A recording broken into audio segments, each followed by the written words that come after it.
Breanne Armbrust. I'm with Richmond Jobs with Justice. Our organization is a group of faith, labor, students,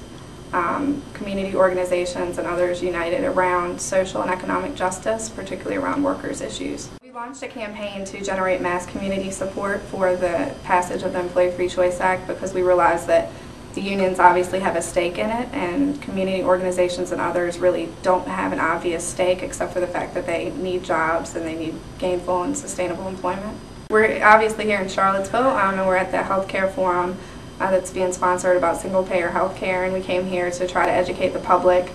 especially particularly at this function, because we feel like unions can bring things like benefits and healthcare. So it's an obvious fit, and we hoped at this event that we could get cards signed as well as educate the public about the act, which I think we've done pretty successfully. We've been meeting with leaders from community groups from the NAACP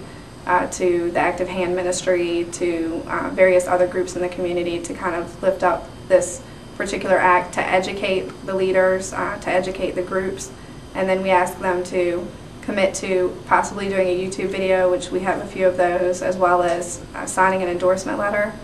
signing a card to say that they support the Employee Free Choice Act, and then also doing an op-ed or a letter to the editor if they choose to do so.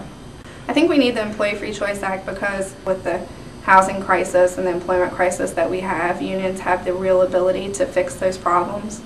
And I think that we need to go back to the ideologies that we had in the 1920s and earlier than that even, and lift up the fact that workers run the country, they keep the country running. You know, CEOs frankly don't run the businesses, the workers run the businesses, so we really need to take the power back as workers, and I think this act will give us the ability to do so. I think it's really important for us to realize that we should act as organizers and not as advocates, and the way that I explain that is basically that, you know, I can fight for worker justice, but I can't fight for worker justice by myself. I have to be able to stand next to other workers and collectively empower people to do it together.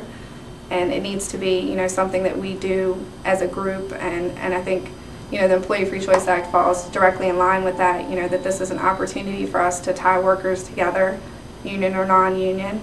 and just really right the scales back to the way that they should be.